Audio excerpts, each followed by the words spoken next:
La recherche plateforme, les paysages de la mondialisation, qu'est-ce que c'est? Ce sont des paysages construits à partir d'une activité qui génère des infrastructures de trois types, des infrastructures de transport terrestre, des linéaires, ce qu'on appelle des infrastructures mobilitaires aussi de notre côté, des infrastructures logistiques et des infrastructures de distribution des marchandises. Autrement dit, la grande distribution en fait. Voilà, donc qu'est-ce qui est au cœur de ça? C'est la marchandise. Donc la marchandise, son acheminement sur les territoires et puis sa distribution aux populations. Donc là, on est sur la construction d'un paysage à partir d'une activité structurée sur la marchandise, son acheminement et la distribution, les infrastructures qui vont avec, et ensuite la construction d'un dispositif. Parce que tout ça sur le territoire fait dispositif, il y a un lien qui est fait par la marchandise et qui va donc travailler le territoire, construire les paysages, mais ensuite, c'est là que c'est intéressant aussi, contraindre les usages des habitants. L'emprise au sol de ces aménagements logistiques, commerciaux est énorme et paradoxalement, et c'est ça aussi au début de notre recherche, se trouve le travail d'une hypothèse, paradoxalement, ces infrastructures logistiques commerciales sont peu prises en compte par les analyses en SHS, par les paysagistes, comme si elles étaient invisibles. Et néanmoins, le paradoxe est là, sont extrêmement dévoreuses d'espace, voilà, et construisent les paysages. Oui, je pense qu'un des enjeux qui apparaissent suite à notre recherche, enfin au cours de notre recherche, c'est sur le territoire de la CAG, donc la communauté d'agglomération des Nains-Carvin qu'on a étudiée, de remettre la logistique au cœur d'un projet d'aménagement global mais transversal, et d'équilibrer le développement de cette logistique avec les autres domaines, avec les autres dynamiques qui sont en cours sur le territoire, la dynamique patrimoniale, agricole, métropolisation et environnementale. Alors nous sommes une équipe interdisciplinaire, paysagiste, composée de paysagistes et de socio-anthropologues. L'enjeu de notre recherche est aussi un enjeu méthodologique, puisqu'il s'agit à un moment donné de pouvoir se parler, de pouvoir se comprendre et de produire ensemble.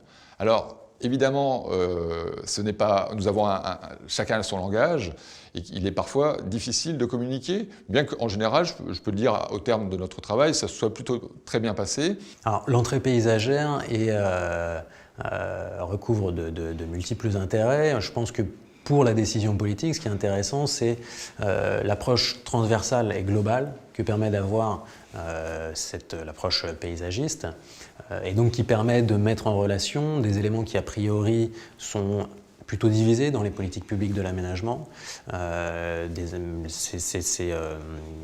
éléments qui sont plutôt sectoriels, des approches sectorielles, et le paysage permet de regrouper toutes ces approches liées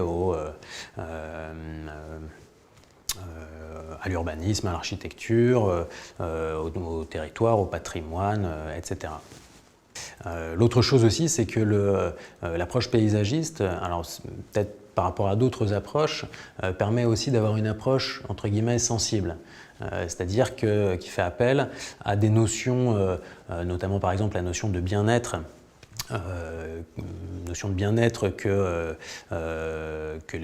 les citoyens peuvent ressentir, et en quoi l'aménagement apporte du bien-être. Nous avons mis au point au sein de l'équipe une démarche de co-construction avec un panel d'acteurs ou de personnes qui sont concernées par ces paysages de la logistique et plus particulièrement par la plateforme Delta 3. Cette démarche de co-construction, elle s'est concrétisée en différentes étapes où on a mis en œuvre différents outils pour aboutir à des enjeux partagés et définis collectivement. On a commencé donc par une phase d'entretien formel, d'autres échanges qui étaient plus informels. Ensuite, nous avons cherché à mettre en débat, collectiviser en fait les témoignages en se promenant, en mettant au point un parcours sur site et en confrontant des points de vue divergents ou convergents avec une matérialité du paysage, pour être vraiment dans des échanges concrets et qui permettaient de constater des choses qu'on avait sous les yeux. Et ensuite, nous avons mis au point des vidéos qui mettaient en lumière des témoignages et des images du paysage. Ces vidéos, nous les avons projetées au cours d'ateliers. Et c'était vraiment des vidéos qui nous ont permis de lancer les débats, encore une fois, mais en salle cette fois-ci, avec d'autres types de partenaires. Et nous avons échangé sur les différents enjeux que présentaient les paysages de la logistique sur le territoire de la CAC, de la communauté urbaine d'Hénin-Carvin. La difficulté que nous avons rencontrée, c'est de sensibiliser les acteurs du territoire. Alors, je pense aux élus, mais pas seulement. C'est-à-dire que même les citadins, je n'aime pas employer le terme d'habitants, mais les habitants de la CAC sont complètement inconscients ils subissent, tout en n'étant pas conscients de l'origine de ce dont ils subissent. Totalement conscients, en tout cas, on va nuancer. Et ça pose la question des limites de la recherche. La recherche peut-elle sensibiliser, participer des dynamiques territoriales? La recherche peut-elle aller de ce côté-là? C'est une question aussi qui est posée aux chercheurs dans sa capacité à construire un dialogue avec les élus. L'enseignement majeur pour moi, en tant que socio-anthropologue, c'est une nouvelle vision du périurbain. Le périurbain, déjà, n'est pas homogène. Et l'activité logistique commerciale travaille une partie du périurbain. Et notre approche permet de penser la diversité des situations du périurbain, la diversité des infrastructures, la diversité des paysages. Voilà, pour moi, c'est l'enseignement principal.